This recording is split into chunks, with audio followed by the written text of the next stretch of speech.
This episode is brought to you in partnership with the Colorado chapter of the Nature Conservancy.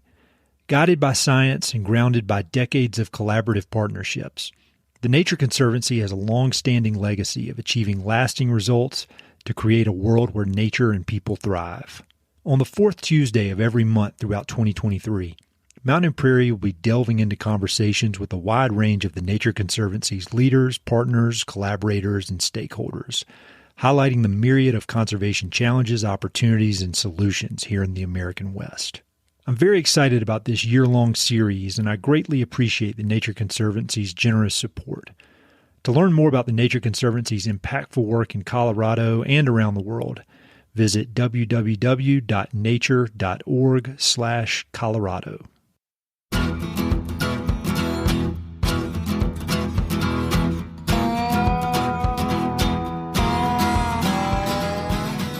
This is the Mountain and Prairie Podcast.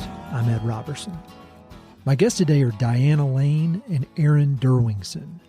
Diana is the Director of Sustainable Food and Water at the Colorado chapter of the Nature Conservancy, and Aaron is the Water Projects Director for the Nature Conservancy's Colorado River program. Both Diana and Aaron work at the intersection of water sustainability, thriving rivers, resilient agriculture, and strong communities, harnessing TNC's relationships and resources to advance some of the most cutting-edge and effective conservation initiatives in the American West. Diana and Aaron bring a diverse set of skills and experiences to their work at TNC. Diana holds a PhD in biological sciences and has spent much of her career working with a wide array of partners on restoration ecology and planning, climate adaptation, and management of public funding. Aaron is a river guide-turned-conservationist who began his career focusing on conservation in the Rio Grande River basin, and now applies his skills towards creating pragmatic, solution-oriented approaches to freshwater challenges in the greater Colorado River basin. But perhaps most importantly, they both bring a deep level of passion and focus to their work. As you'll hear, their optimistic commitment to solving some of the West's most pressing water and agricultural challenges is infectious. Diana, Aaron, and I connected virtually and had an educational and inspiring conversation about water, agriculture, and community here in Colorado and beyond. We talked about some of the most urgent water-related challenges and opportunities, and how they're both working with a wide range of stakeholders to find mutually beneficial solutions. We talk about the Yampa River Fund, their work helping agricultural producers adjust to a drier climate, and the all-important role of building solid relationships with stakeholders. We talk about the Maybell Irrigation Ditch Project, which is a fascinating win-win project for both producers and recreational river users. And we talk about some of the water-related challenges that keep both Diana and Aaron up at night. And as usual, they both have plenty of great book recommendations. A huge thank you to Diana and Aaron for taking the time to talk with me, and thank you for listening. Hope you enjoy.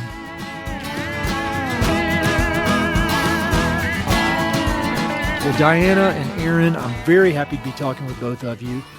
I feel like I've been in meetings with y'all or been in the same room. I'm sure we have at conferences and that kind of thing, or at least on similar Zoom calls. But this is my first time talking in depth to both of you, and I've got a long list of things here. So I think, as is the case with a lot of my interviews, particularly TNC, the question is, how do we keep it to a reasonable length? So I'm very excited to talk. Thank you both for taking the time. And since we've got three of us, I was wondering if we could start with y'all just giving a bit of your background, kind of what you do at TNC, your professional background that led you to TNC, and then how long you've been at TNC. And Diana, maybe we could start with you. Thanks, Ed, so much for having us on. It's a real honor and pleasure. So at the Nature Conservancy, I'm part of our Colorado chapter. So I work within the state of Colorado, and I direct our freshwater conservation team and the work particularly that we do with agriculture and irrigators to get that work done. And I have a terrific team. So I have Jennifer Wellman, who's up in the Yampa, and Mickey O'Hara, who's down in Ridgway in southwest Colorado, and Andy Bauer, who's also up in Yampa and was a really important part of our Yampa River Fund project. So I direct the work of the team and keep us coordinated and get public funding and do all the things that it takes to keep our work going. But I really rely on the ground people to get the work done on the ground. I got to TNC in 2019, so a little bit before the pandemic hit. And before that, I had a career of about 20 years in environmental consulting, where I was very involved in helping state and federal and tribal agencies with responses to oil spills and other kinds of disasters that had happened. Did a lot of work down in Louisiana after the BP oil spill, and was just ready for a change after 20 years of that and a lot of out-of-state travel. I was looking for a new challenge within Colorado and felt really lucky to land at the Nature Conservancy. That's great. And it's amazing. I've been speaking with a lot of people recently. I was just doing something about the Endangered Species Act, and that BP oil spill came up. And that's been such a significant milestone in the conservation world over so many years. So that's really cool that you were involved in that. Aaron, tell me more about yourself. I feel like I know a decent amount about everything you've done, but I'd love to hear it from you. Yeah, sure, Ed. And echo the thanks for having us today. It's great to be here. I am the Water Projects Director for our Colorado River program, which works across the whole Colorado River Basin, from the headwaters up in Wyoming and Colorado all the way down to the Delta in Mexico.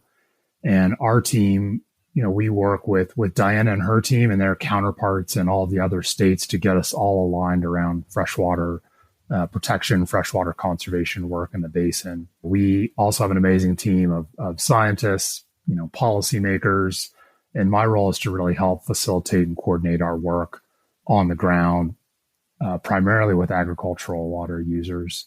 Before joining TNC, I worked down in the San Luis Valley for the Rio Grande Headwaters Land Trust, doing conservation easements and stewardship and landowner relations down in the Rio Grande Basin in southern Colorado.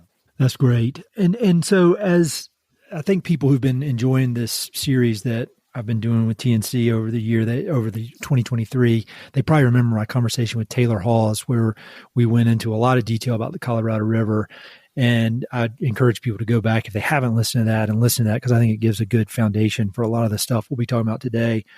But Aaron, while I've got you, could you just tell me a bit about any of the assumptions that you have about water in the Colorado River and water as a dealing with agriculture and just water in general when we're thinking about conservation?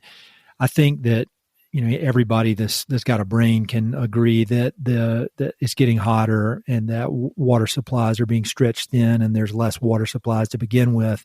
And so as you're thinking about your work and thinking about all the different projects that you're working on, I was wondering if you could just kind of give an overview of what are some of the assumptions that you and TNC and maybe just the conservation community at large has about what is the world going to look like in the next 10, 15, 20 years, and how is that informing what you're choosing to spend your time on?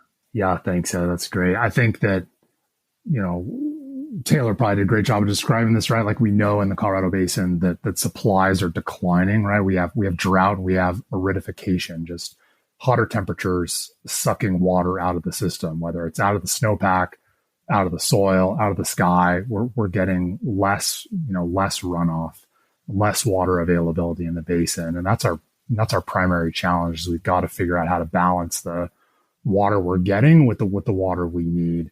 And we know the system is very oversubscribed, and there's going to be a lot of challenging conversations to be had around, what it means to bring the system into balance for both people and for the natural systems. I think the assumption, like you said, that we operate under is that doesn't have to be a story of loss. It can be a story of finding a new future that, like TNC's mantra, as we look for the win-win-win, we can find a way through this really big challenge that doesn't mean sacrificing ag, doesn't mean sacrificing rural communities, and doesn't mean sacrificing the river. So our operating assumption is that we can find creative solutions that break us out of a challenge in water, which is that a lot of people see it as a zero-sum game, that if we are going to have, water for the river, it's going to come out of agriculture. And if we're going to have water for agriculture, it's going to, come out of a city or come out of, something that a fish needs. And so we spend the focus of our efforts pursuing those creative solutions, bringing the best science available, working with a really diverse set of partners, testing things on the ground and taking the risk out of trying new things, and then figuring out how we can apply those at scale.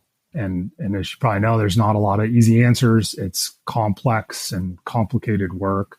But I think, and I hope we get to talk a bit about it, have found a lot of promising paths forward that we're just super excited to be able to, work on and develop with our partners. I think maybe just, one assumption as I was thinking about your question, I think one assumption people make in the basin is that, not a lot of people know somebody who works in ag, right? It's something like, 2% of our population is in ag, right? 2% of our population is growing the food that we all eat. And so it's, increasingly likely that you don't know somebody in ag. And so I think we make assumptions about, what they do and how they operate their business and, what they should or shouldn't be doing with their water.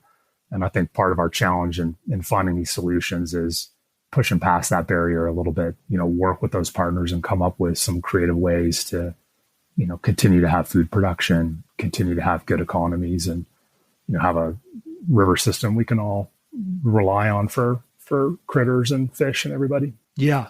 Well, and I think one of the many great things about talking with Nature Conservancy about these types of projects is that you've got projects that have already been done in the past and completed and have been a success. You got projects you're working on now, and then you got projects that are planned out to the future. And so you can kind of get this really great spectrum of collaborative, cutting edge, community-based projects that have a track record or that have a great promise of being a success because of the track record. And so as far as going, how I was thinking about structuring this conversation, I was thinking we started with one that I've talked about years ago on this podcast, but I'm not sure if people may have listened to that episode, but talked about the Yampa River Fund, because I feel like that's just such a success story that even when I was the conservation director at Palmer Land Conservancy, we went to TNC and had a long call trying to learn from everything, all the success that y'all had with the Yampa River Fund to figure out a way to apply it to our work. And so I thought that would be a good way to start. And Diane, I know you've worked extensively with the Yampa River Fund and that TNC has been so heavily involved in that. And now that it's kind of a self-sustaining program, could you just give kind of an overview of what that Yampa River Fund is and how it's going now? Sure. Be more than happy to do that. And just really want to give credit to Nancy Smith at the Nature Conservancy, who is my predecessor in the role that I have, but now moved over to our Colorado River program and works with Aaron and Taylor there. And I had the happy fortune of coming in after all the hard work was done. And I think I arrived at TNC right before the opening celebration of the Yampa River Fund. So the perfect moment to just take credit and not have to do all the hard work that went into it. But for people who don't know what a water fund is, so this is actually a methodology that TNC and others have been applying all over the world.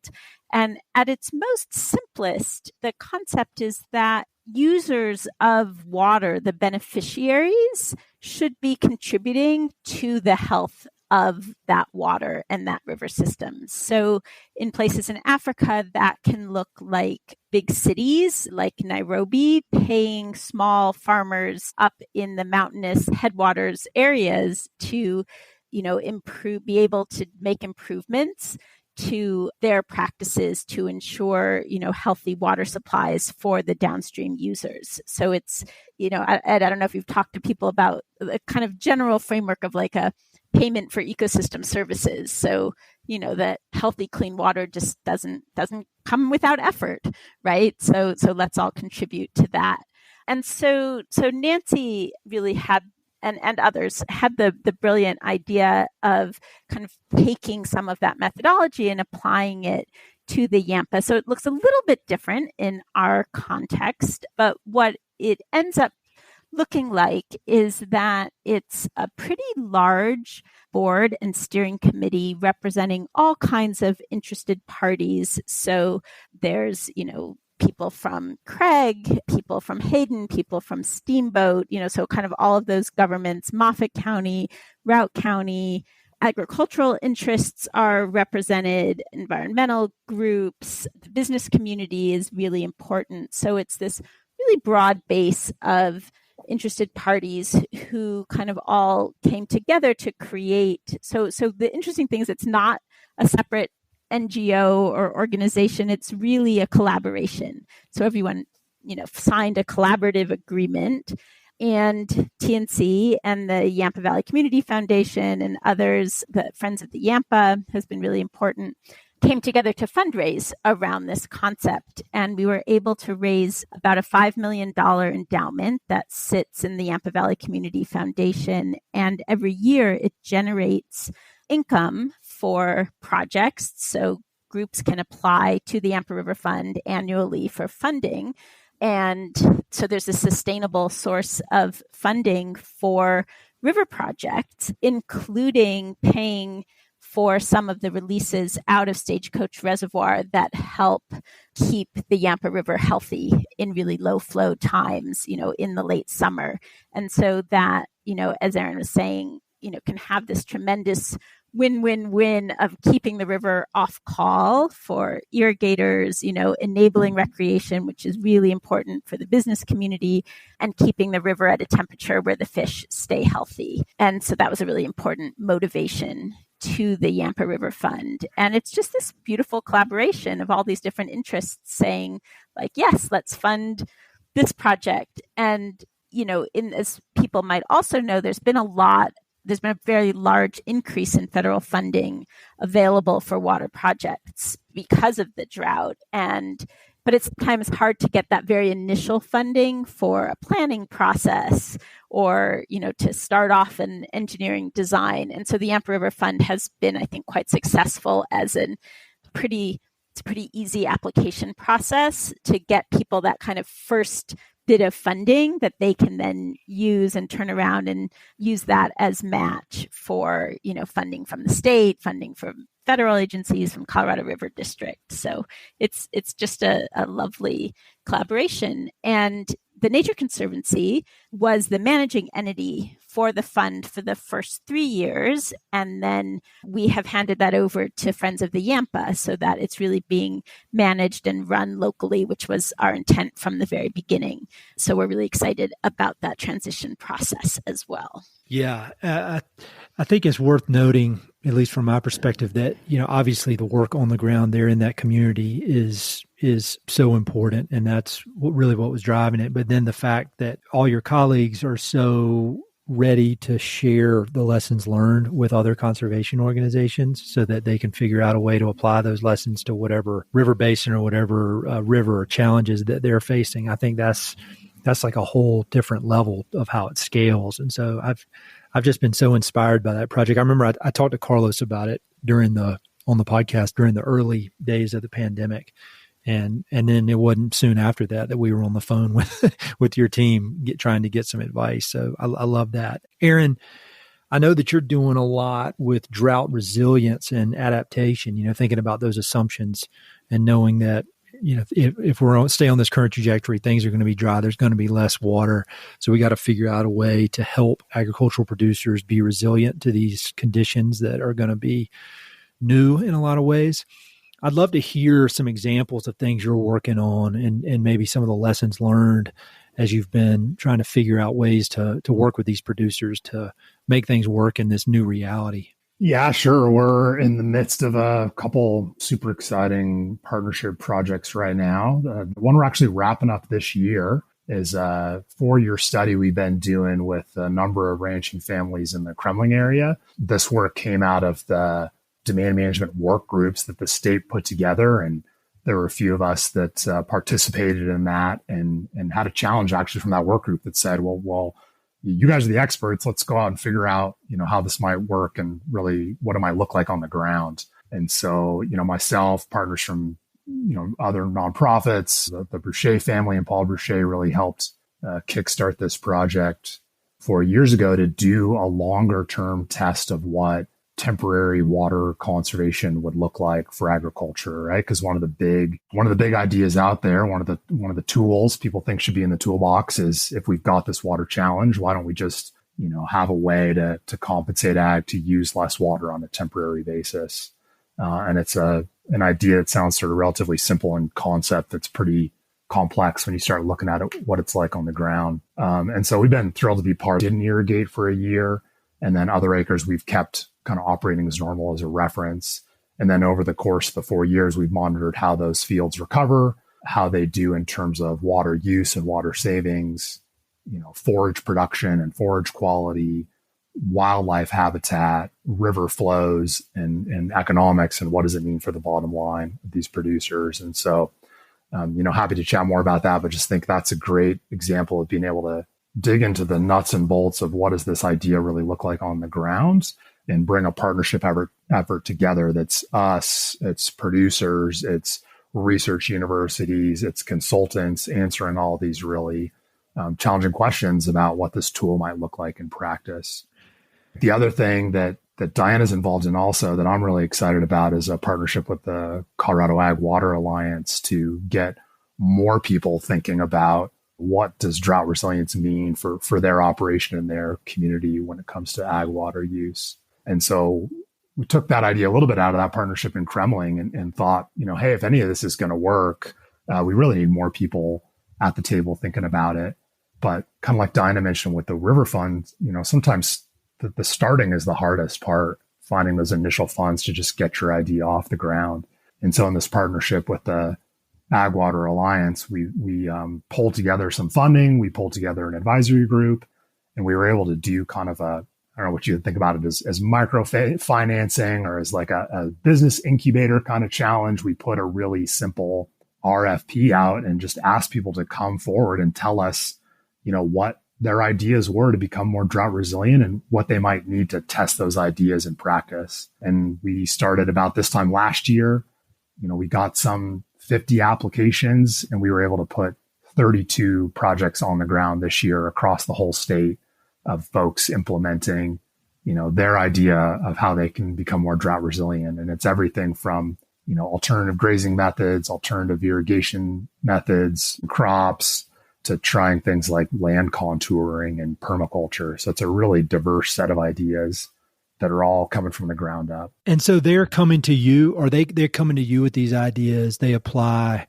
And so I can get my head around that. But one question for the first example in Kremling, this may be more psychology than conservation, but I would think it requires a very special partner to be willing to do experiments on their land and on their agricultural operations, because, as we all know, that's a tough business, and there's not much margin in there to mess things up or to do something different that may not work, because even under the predictable conditions, it's a tough business. So how do you go about building that trust with producers so that they are willing to take a chance and maybe try something they've never tried, knowing that there's a chance it might not work out, but if it does work out, there's this great upside that can help not just them, but it can help the agricultural community in general. And this question could be for either of you, but I'd love to learn more about the process of building the relationships with the producers so that this work can even begin. Yeah, I can start, and then I know Diana can add a lot. I think in general for the Nature Conservancy, our approach is to be, one, to be focused on pragmatic solutions, to be focused on problem solving, and to be focused on partnerships. And so that's just how we show up for our work, whether it's here in Colorado or in Utah or in, South America or any other country where we work. So I think that approach helps, and it helps us build credibility for where we're coming in. We've got a really good track record with land conservation in places like Colorado, where people know us from having spent, decades working to protect working ag lands, water resources, wildlife habitat. And so we have a good, we have that track record as opposed to being, maybe a more litigious or advocacy-based organization. And then I think the other thing, and maybe Dana wants to jump in on this, is we've got people out in local communities, showing up at meetings and in trying to find those win-wins and doing work that matters for nature, but that's also really important for the local community. And we just continue to show up to ask how we can do that and ask how we can, be a supportive partner in bringing together these, creative ideas. And yeah, we could talk more. Maybe I'll let Diana jump in. Well, I love the work that Aaron does. And I'll just note a little bit about the two projects, Aaron, that you talked about that I think is just so interesting and valuable. So the work up in Kremling is one where, there's a research team and there's replication and there'll be publications and there's people from the university and it's everything that you think of as sort of capital R research. And I think it was really through the action of Aaron and, other partners on the ground who had the trust with local producers who, then, and obviously also financial compensation to the producers is a big piece of that for their participation, so that they were able to get a really robust group of people to participate in that research.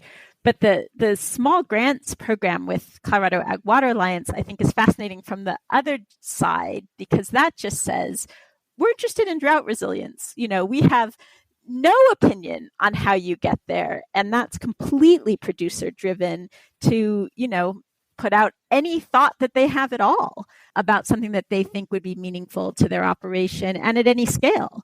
So, someone could have a couple thousand acres or, 900 acres and say, well, I want to do something on 20 acres. Great.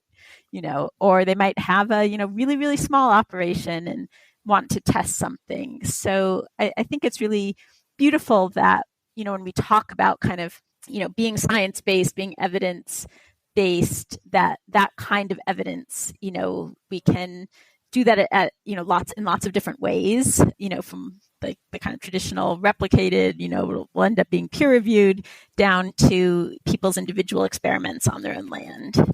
Another question that's a little bit different subject, but is something that I feel like I don't know enough about, and I should, but I don't, is the Colorado Water Plan.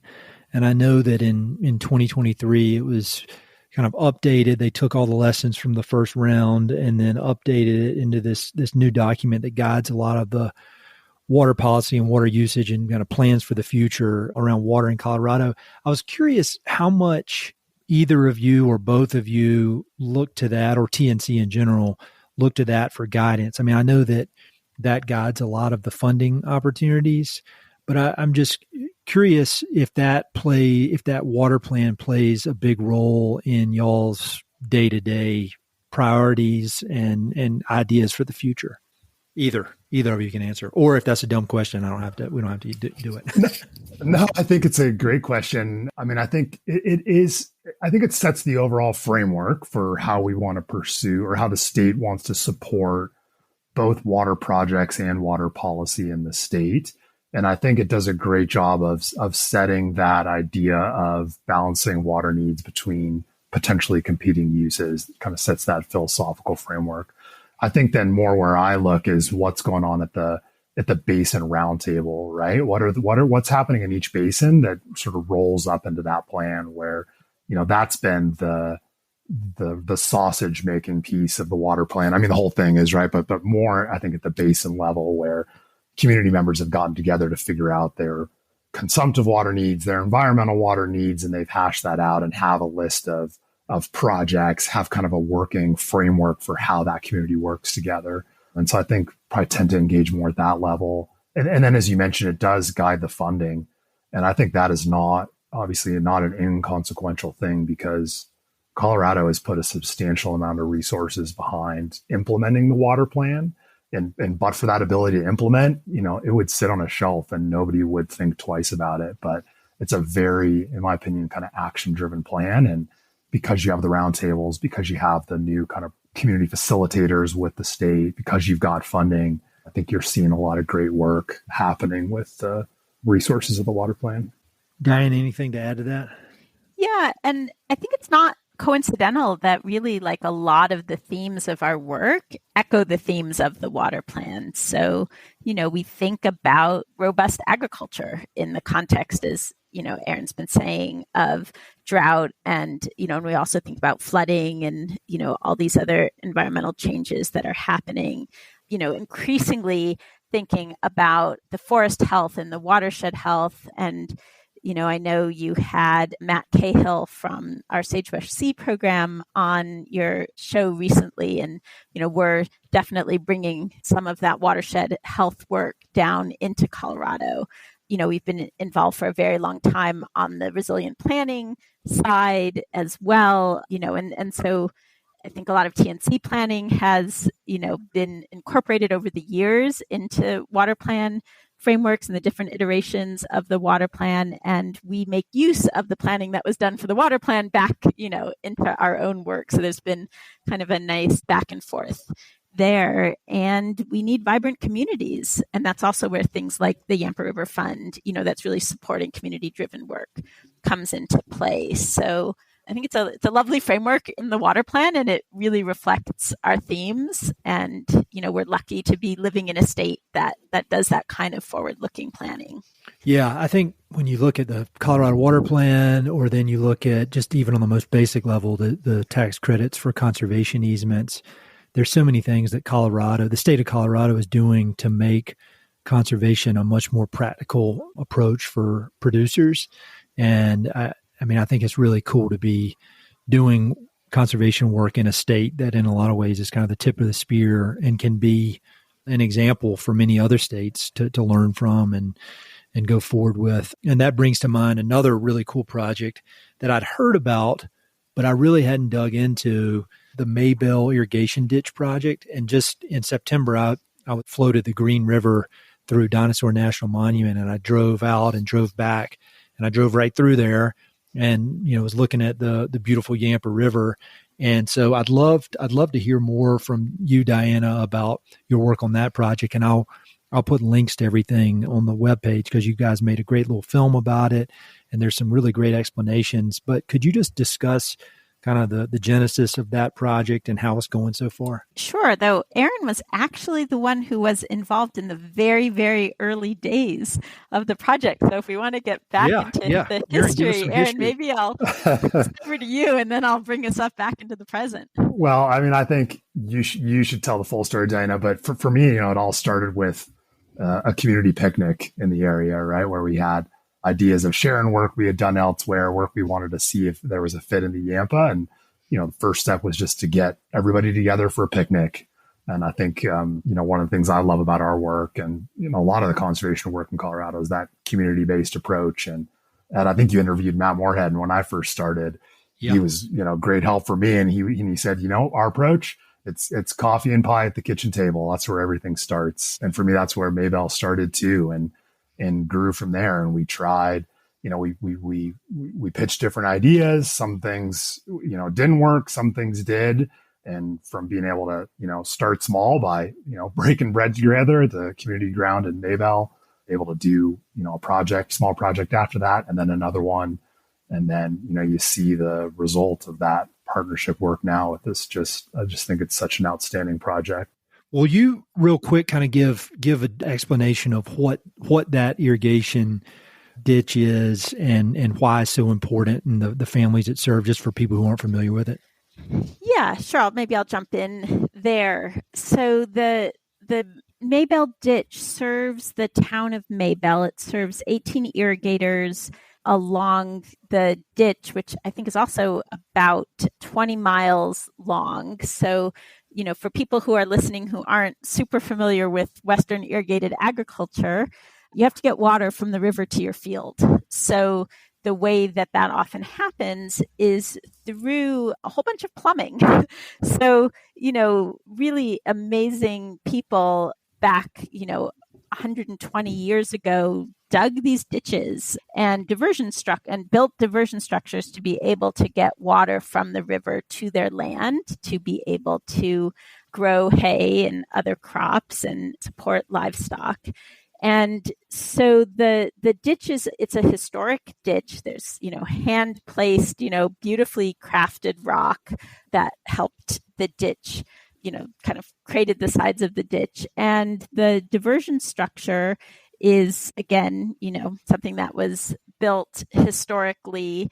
I like to say that, we're not going to solve 21st century water problems with 19th century infrastructure.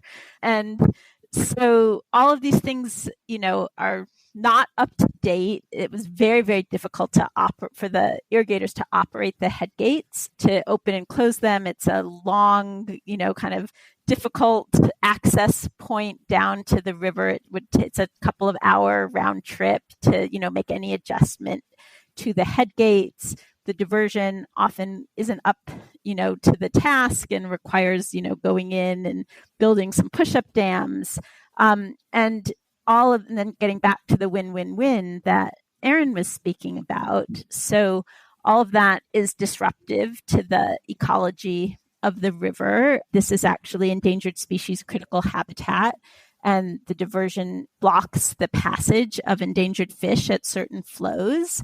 And it's also a hazard for boaters. So there's a reason, Ed, that you weren't able to start your float trip further upstream on the Yampa, and you started it on the Green because you can't get through the Maybell diversion safely at this point. Like individual kayakers at certain flows with certain skills can get through, but it's really a very difficult and dangerous place for boaters. It's definitely not for me.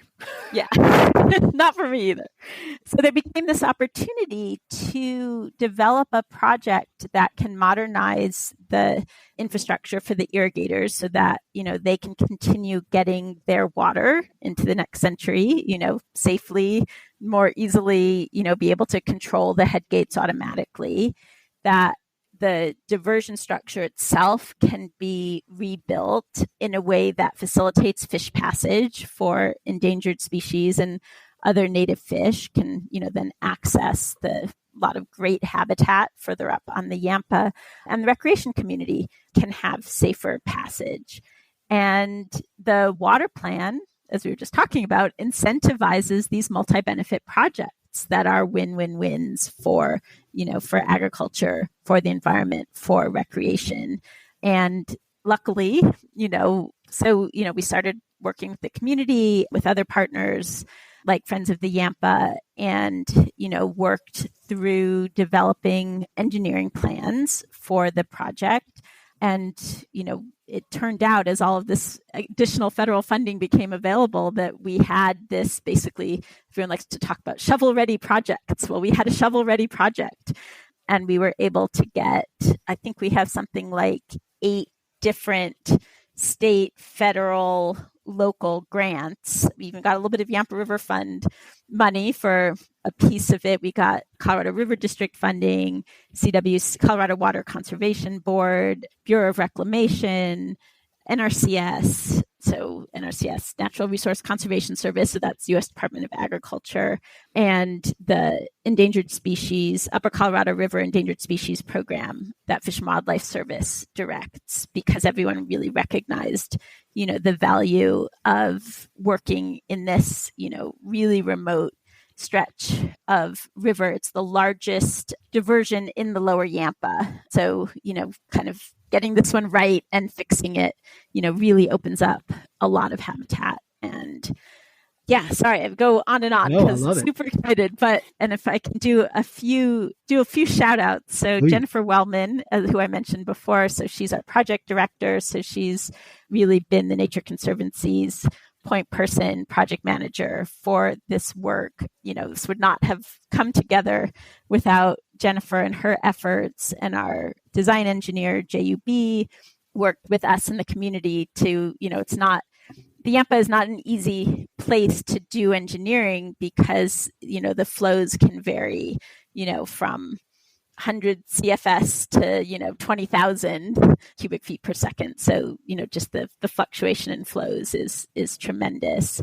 And we have JHL constructors who are out there today and every day since this last, mid-September, we started about 2 months ago, and they are have a terrific crew on the ground actually building the work. So it is an active construction. It's going to be really exciting to see it finished. These projects take a long time from concept to reality, and we're kind of right in the middle of the reality, happening. They've poured the concrete for the new head gates. It's really exciting to see it come to fruition. That's really exciting. And I really recommend, I'll embed the video that's on the Nature Conservancy's website about this project, because there's one line in there where there's a gentleman who's a rancher, and he talks about how he feels like, if he says something pretty funny, like if you can get a bunch of crazy ranchers together in the same room with a bunch of folks from TNC and figure out a way to solve an issue like this, it just he feels like, anything's possible. And I thought that really summarized, I feel like that summarized a lot of the work. Pretty much everybody I've had from TNC on here is this ability to bridge divides and find common ground and come up with creative solutions. I'm also very impressed when you named off all those funders.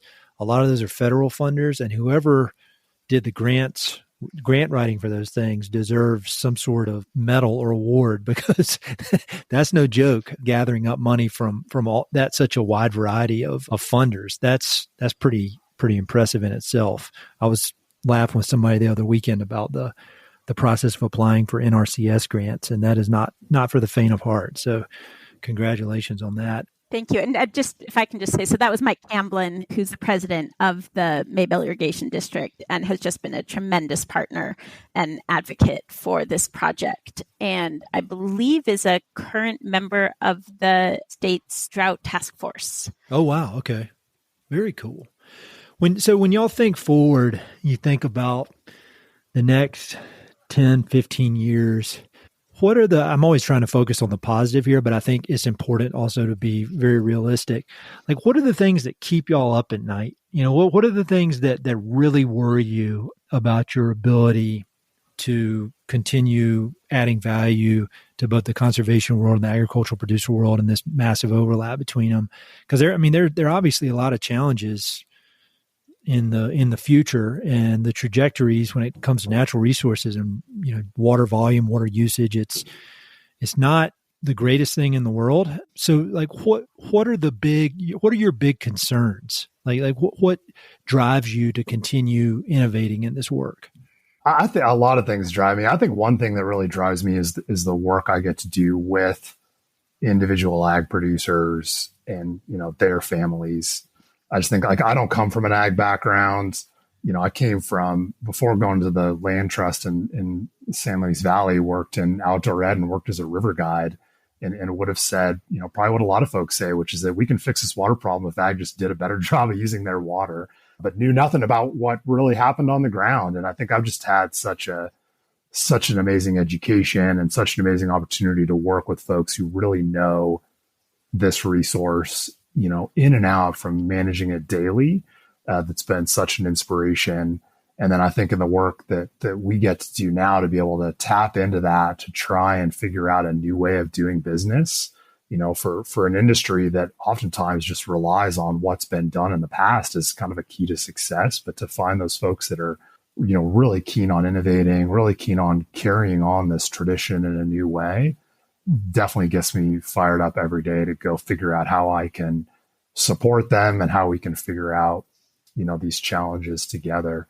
And I worry, to your question, like I worry about the urgency of the challenge and the solutions that might get thrown out there to tackle what is definitely urgent, that may not have been really vetted well, with our folks on the ground who are going to be key to making it actually work, right? Because it's great to have these ideas. It's great to have concepts. At the end of the day, if we want to make an impact for the river or for these communities, they've got to go out there and they've got to turn the dial on the ditch a different way, or they've got to irrigate a different way, right? And we really are going to rely on those partners to be implementing that change. So I worry about making sure we capture their knowledge and that we can create things that keep those folks on the ground, because we do, I believe, really need that kind of active stewardship for new water solutions to work.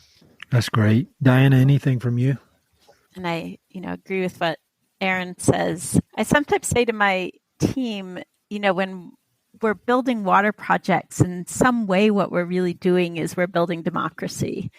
because when you're bringing people together with, different interests and everyone can have their voice heard, and, that can turn into a project with multiple benefits, for different interests and values. And, you really hear people say, like, we all care about the river, we need the river in different ways. And that kind of dialogue and kind of common finding of solutions, that to me is sort of the essence of, what democracy kind of should be in a very kind of idealistic frame. And so I think that matters. So, I mean, maybe in this sense, my biggest worry is if people were to stop talking to each other. And, my biggest hope is through individual ditch companies to, the roundtable processes to, other kinds of like groups and interactions and things like the Yampa River Fund, like the more places where we can uplift lots of voices and, and we're not always going to agree, right, on everything, and that's okay, but where people can feel heard and that there is an intent to find common solutions, that's what, gives me hope.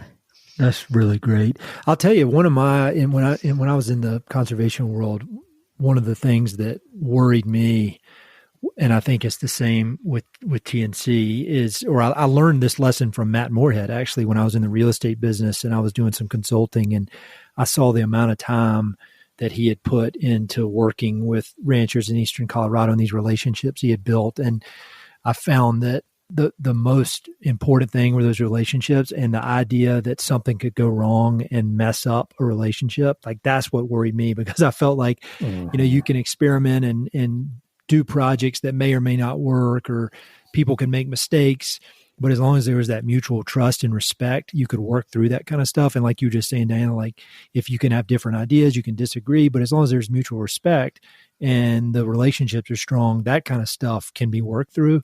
But if something goes sideways and the relationships are screwed up, then everything else becomes a lot harder. And I was just, as you were talking, I was like, I learned that from Matt Moorhead, which is I learned from TNC. So once again, I don't have any new ideas. I just take them all from smart people like y'all. So thank you for that.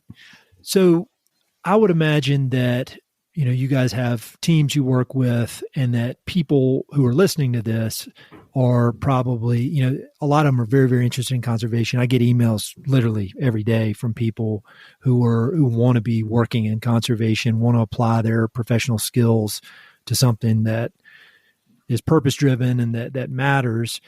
And so I'd be interested to hear what are y'all looking for in members of your team? Like what are the important things that people, the skills or personality traits that you feel like makes for a solid conservation professional? And it could be technical skills, or it could just be personality traits. And maybe Aaron, you want to go first?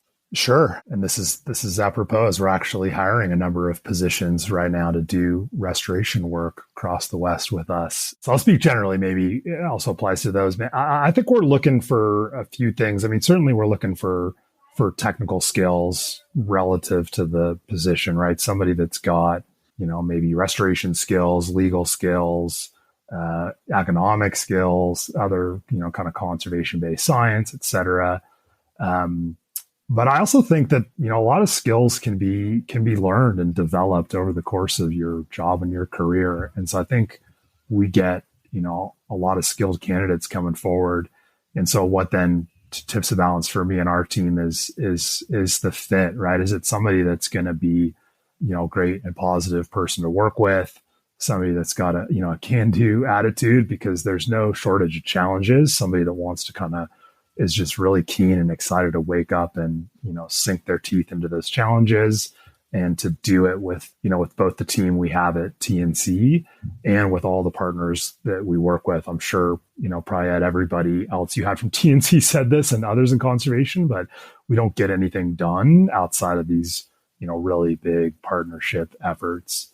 And so somebody that is an effective coalition builder, that's a good listener, that can go out and be, an effective representative for the Nature Conservancy, but an effective partner, I think at the end of the day is really what we look for.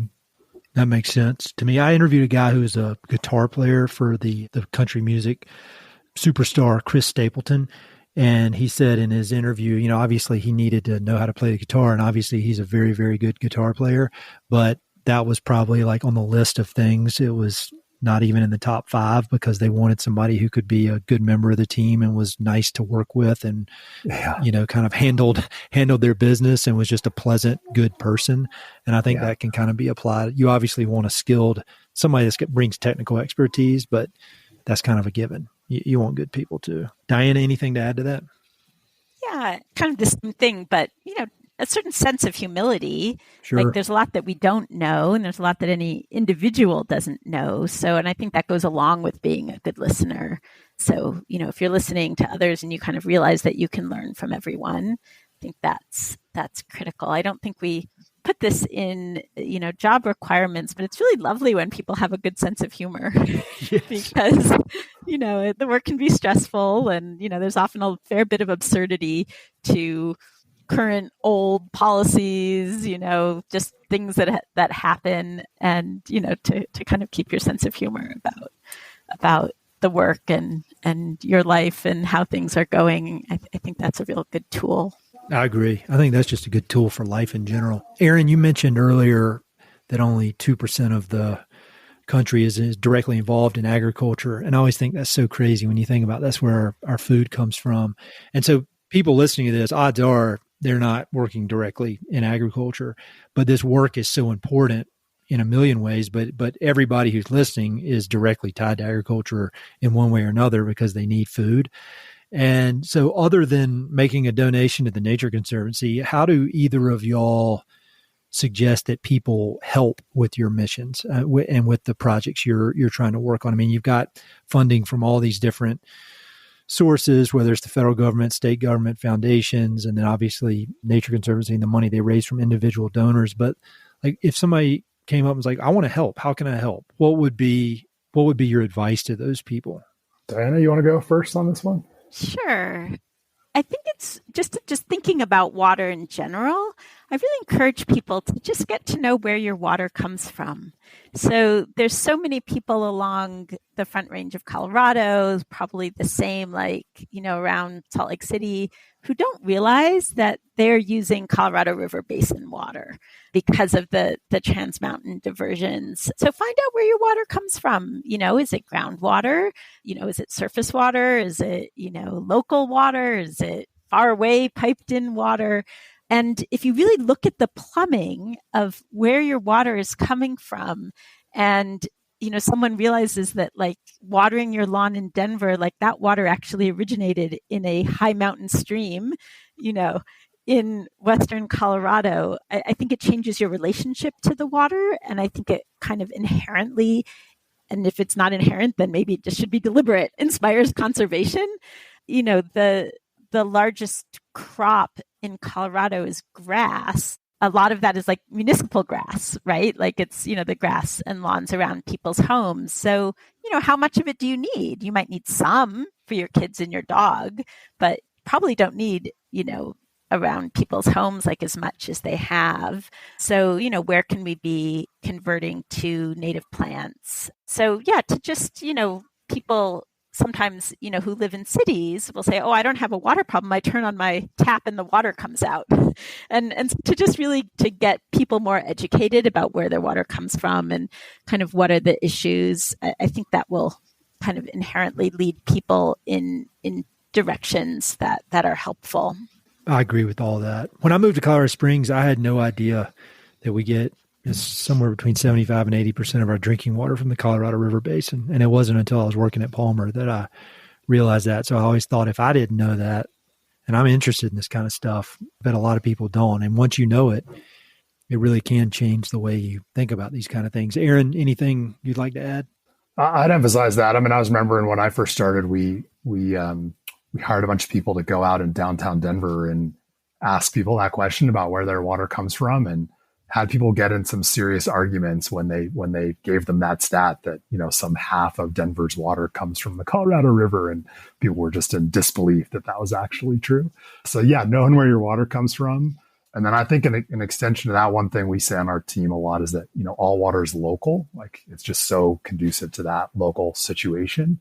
And I think the great part of that is no matter where you are, you're in a watershed and there's going to be a watershed group there that's doing, great work to do river cleanups, to do restoration projects, to do, other water work. So, know where your water comes from. And then if you're interested more, find your watershed group and go find out what they're up to. Because I guarantee, like here in Salida or in Colorado Springs or in Boulder or anywhere across the state, there's a local group doing something important for their community in the watershed.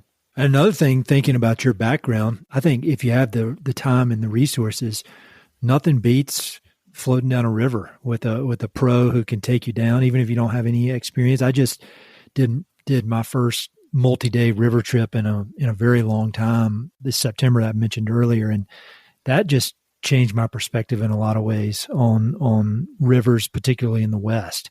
So I think that's a fun way. That's a fun homework assignment. Yeah, definitely. Next to last question for y'all.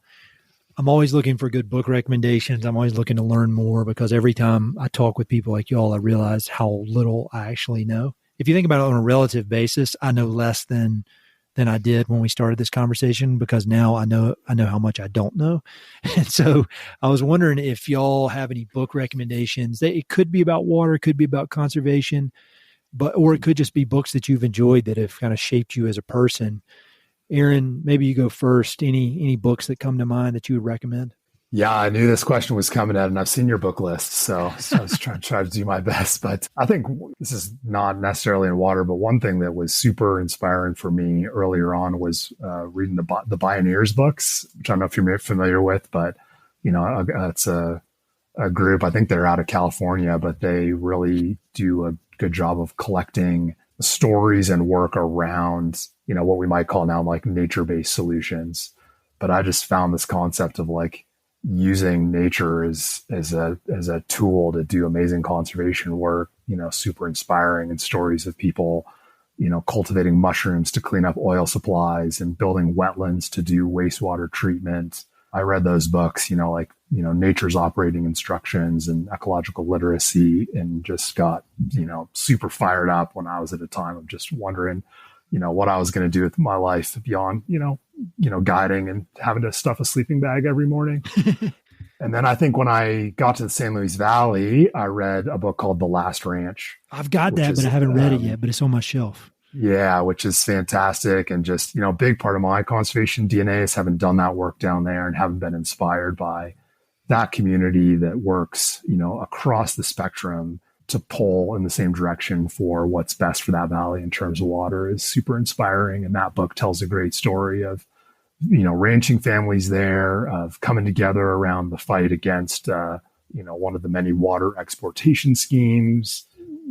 I love that landscape, and it's so fascinating, and there's so much to learn about it. And that's a great one to give you some insight. Great. Thank you. Diana, any on your side? Yeah, kind of two that I was thinking about, which may have been mentioned many times. Really enjoy, Eager, The Surprising Secret Life of Beavers. I have not read that, but I really, really want. I've heard it's awesome. Yeah, it really kind of changes your whole perspective when you realize that beavers were close to extirpated so early, like, depending on where you were, like could be 1830s, 1850s, that like even if you had all kinds of stream data back to 1900, it's a world without beaver. And, so that's really not in some ways, like a historical, one kind of historical reference, but so that's great. And then another terrific recent book is the book Water Always Wins, Thriving in an Age of Drought and Deluge by Erica Geiss. So I don't know if you have had that one. I have not even heard of that one. That's great. Yeah. So this is a terrific book, and she came up and spoke at the Yampa Basin Rendezvous, which is where I got familiar with the book. And what she talks about is the slow water movement, kind of like the slow food movement. And, that so much of fighting climate change is around this idea of kind of slowing down the water cycle. How do we have better infiltration? How do we keep water, in the landscape? And that, is a lot of the the kinds of watershed restoration work that we've been interested in and many others have been interested in, but lots of kind of really interesting case studies from all over the world about, kind of slowing water down to fight climate change. I love that. I had not heard of that book, but sounds very interesting. Sounds like would be a very interesting podcast guest too. Oh yeah, absolutely. 100%. If there wasn't the many, many hours of preparation, I mean, I just love talking to authors, but so many books to read. I need to read more. Both of those are great. All right. Last question for y'all. Diana, you can go first, but I'm always just like for my super smart guests to wrap things up either with something that they could ask of the listeners or just some parting words of wisdom. I mean, both of y'all have just gathered all of this really practical and useful and very important information and knowledge and tactics to make the West a better place. So I'd love any parting words from you all. And Diana, you can go first if you want. Sure. So there was a rabbi in Boulder, Reb Zalman, who passed away, and he used to say, and this sticks with me all the time, that the only way to get it together is together. I like that. Yeah. I mean, it's kind of the theme, of what Definitely. We've been talking about, but if you're feeling like everything's falling apart, in your life, on your ranch, in our communities, the way to get it together is going to be together.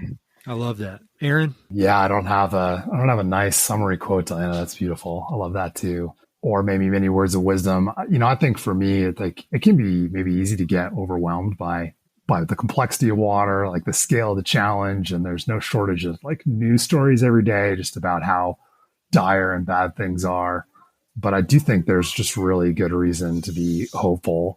We need a lot of hands doing this work. And so for anybody that's interested to just roll up their sleeves and come join us in this work, those would be my parting words. We need, I've talked about it on probably 4 other calls today and all week, just the need for more capacity.